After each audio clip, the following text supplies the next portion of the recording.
Hello and welcome back to the Nasty Metal Productions channel here at YouTube. And of course, this is a currently listening to episode. It almost seems like I might be rushing this because I haven't listened to a whole lot of CDs. I've just been listening to a lot of LPs recently. But you know what? I got enough to talk about, so I'm definitely gonna get right in. Of course, the album that's playing in the background is an album that I talked about in my last currently listening to episode, which is The Rods and the Raw. Good album. I really like this one. Of course, it's on Metal Theologian's favorite label, Shrapnel, but it's really one of the early Shrapnel releases. Surprisingly, I will definitely say that this was actually I guess was meant to be released through Arista Records, since they were recording this when they were still under contract. Arista Records, since Arista released, the previous albums before this, like the self-titled album, which is pretty much a practically rock hard, just with the altered track listing, and of course Wild Dogs, if I already mentioned that. But I like this one. But yeah, for me, when it comes to Shrapnel, this is actually probably, if I would rate some of my favorites on the label, this actually would be up there. It's for me, good album, and I like the Rods anyway. So there we go. But you know what? Let me also start. Let me talk about CDs first. I only got two here. Riot's Born America. Classic album anyway. The last one, the feature Rhett Forrester on vocals before his untimely murder in 1994, I believe. But yeah, good album. And since I was thinking of the Rods, this one comes as close to the Rods sound, but I just like this one. Just a good album. It's a Metal Blade reissue from like 1999. Then the second one is Dawkins Tooth and Nail. What you really expect from Dawkins, but a little more heavier, because you got the real raging tracks in here, such as Tooth and Nail and Turn on the Action, or Don't Close Your Eyes. But then you got probably one of the heaviest songs on the earth, probably When Heaven Comes Down. Just a monstrous heavy riff. Just very pre-sounding in a way as well. Just definitely one of the more metallic sounding Dawkins albums. So let's definitely get back to vinyl. And of course, I was on a Raven kick, so and of course I played this in my 5 Random Records video. But yeah, just a classic EP anyway. I said pretty much about that EP anyway, so you know what, I pretty much am gonna have something, though I probably already showed it anyway, addressed you to the link to that 5 Random Records video, which was episode 2. But you know what's something I keep forgetting? That this was also released through the Megaforce label, actually. Even though it's Atlantic Records release, it's definitely, though Atlantic did buy Megaforce anyway during this time when this was released. But yeah, just a good Raven EP. And of course, this will be the last one I would say was the last to have them looking like that. Alright, here comes another one. This is, of course, is Tommy Bolin, Private Eyes. It's actually the only Tommy Bolin LP that I have. I have like a cassette comp. Most of these were from my dad, whatever. But not in the best condition, but still plays fine. Of course, everyone knows who Tommy Bolin is. You know, play with James Game, which I do have the Bang album. And of course, playing with Deep Purple on the Come Taste the Band album.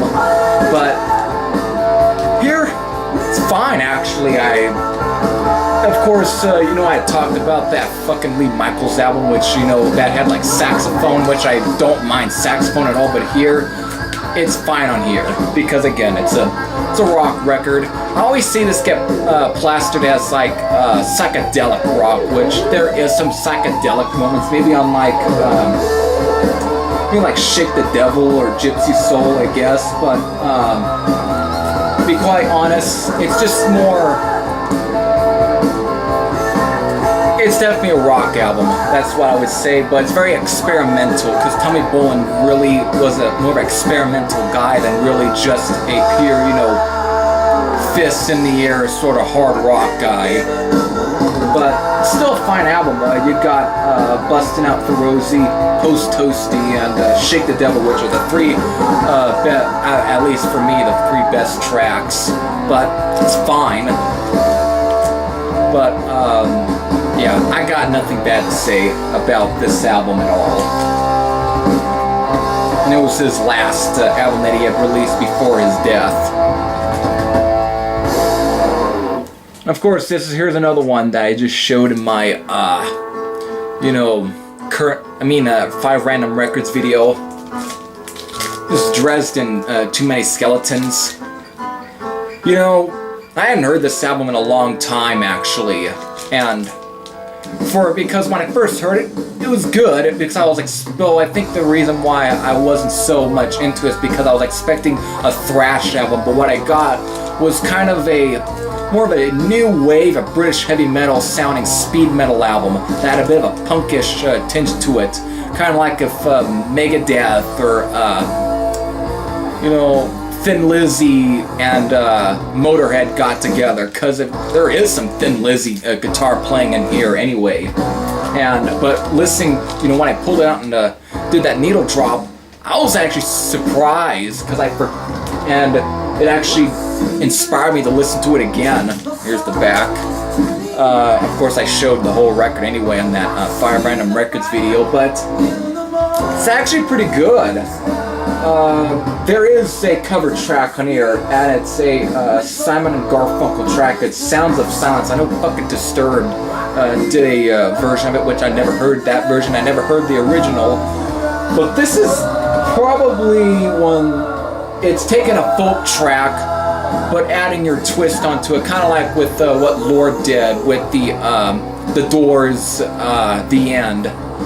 And here it's kind of like that, but it's very punkish as well. It's actually a very interesting cover, and they pretty much make it their own. I do like that.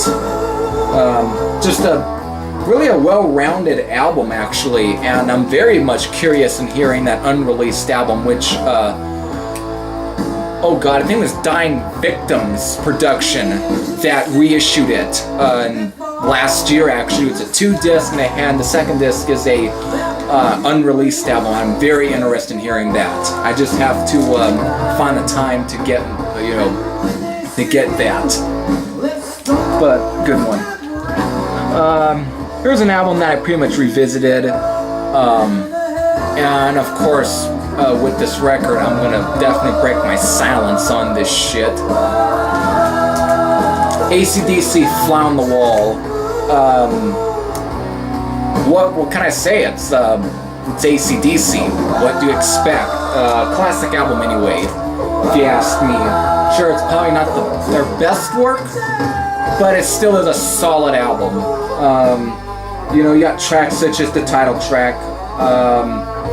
Danger's kind of a corny track, I will say. That's a bit of a corny track, the way it just starts off, but man, the track plays, it's alright. It's definitely, you know, a god I can hang with, but it's just a really corny track, and of course you got fucking Sink the Pink, which is a fine track as well, but for some reason I think Side 2 is actually probably the best of the record, because you got Playing with Girls, which is a rockin' track, Stand Up, which is a fine track as well, Hell or High Water, back in business and send for the man. It's what you expect from AC/DC. Of course, Simon Wright, who of course was from A to Z, and then played with Dio, and I know he's playing with Jeff Tate's Queensryche, or Operation Mindcrime. I don't know what he's doing these days. I know he's also playing with Hellion, which of course is Anne Boleyn's band. Yeah, so he's definitely doing quite a bit these days.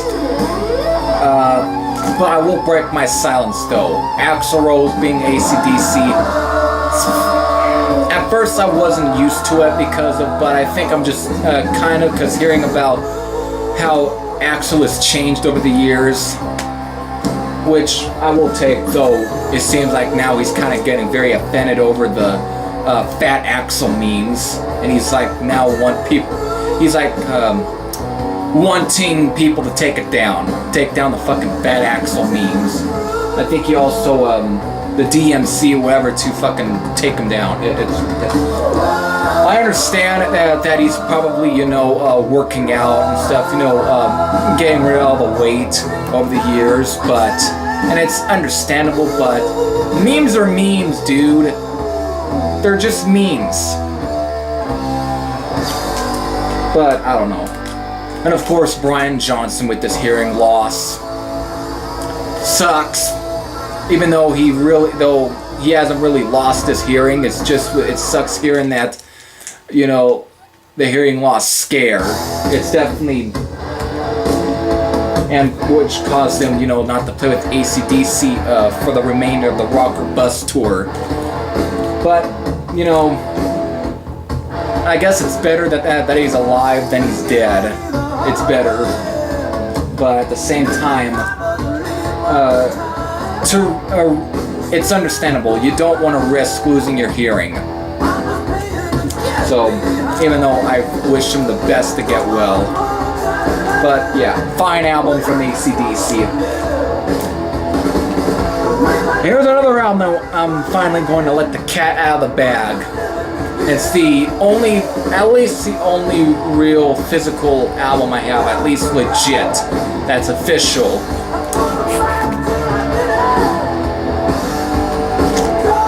Metallica's Master of Puppets. Well, this is a reissue from 2008 on the Warner Brothers, 50 anniversary, I guess 50 label, that. It's definitely not the other Warner Brothers reissue where it's a fucking double LP where they pretty much put, 2 tracks on one side and the other track on 2, and then the repeats on the second LP. I'm glad I don't have that. No, because I'm not a fan of this album. I've never been a fan of this album. It's a fine album, but it's just not really that great of a Metallica album. But that's why I'm glad that I have a single version than the fucking double LP version that seemed, that Warner Brothers had released, because if that was the case, if that was the only LP when it comes to those reissues, I really would be tracking down a fucking original, but to be quite honest, it's not my favorite, so I'm just not that inspired to look for a fucking original. But it's a fine album. Again, tracks I really dig off of here is, of course, Battery. The Thing That Should Not Be I actually quite like. And then you got Disposable Heroes, and even Leper Messiah is not that bad, or Damaging actually as well. Yeah, there's some fine tracks here, but then you got fucking Welcome Home Sanitarium, which is, when listening to that track again, I can't help but think of Watch the Children Pray, by Metal Church. Because they almost are practically the same track, and they were released on the same damn year. So, I don't know which one was released first, even though they probably were being recorded around the same time. But, I don't know, it's not, for me, it's really one of the weak tracks off here. Then you got Master of Puppets, which is, to be quite honest, how many times do I have to hear Master of Puppets? How many? Not a whole lot. I don't have to. Then, of course, you got Orion. The fucking instrumental on here. It's pretty much around 8 minutes and 12 seconds. Even though Master of Puppets around 8 minutes and 38 seconds. But Orion's an instrumental. And it fucking goes on for as many times that it should be. It's ridiculous. But it's... For me, on this album, I think Metallica were trying a bit too hard to really make an album that was bigger than themselves. But here they really were playing with a lot of progressive rock, though on Orion. But if there's one thing I have to say that I actually like about the instrumental that is Orion, it's that last part, that last riff. Why couldn't there be a song of its own? Why'd it have to be shoved to the last minute of the fucking song? I don't get it. That last riff that ends Orion is actually at least the only good moment off of Orion. But goddamn, it only gets shoved to the last minute. It's like, what? It isn't that worthy of a song of its own? It wasn't? Yeah, though, to be quite honest, I'll still play this album more than I play fucking Injustice for All, which at least this is the last album where they actually made they didn't at least overlong their albums, you know, where they were around 52 minutes this album, or 54, but at least it's not around 70 fucking minutes long. Yeah, for me, Metallica really just became too pretentious over time.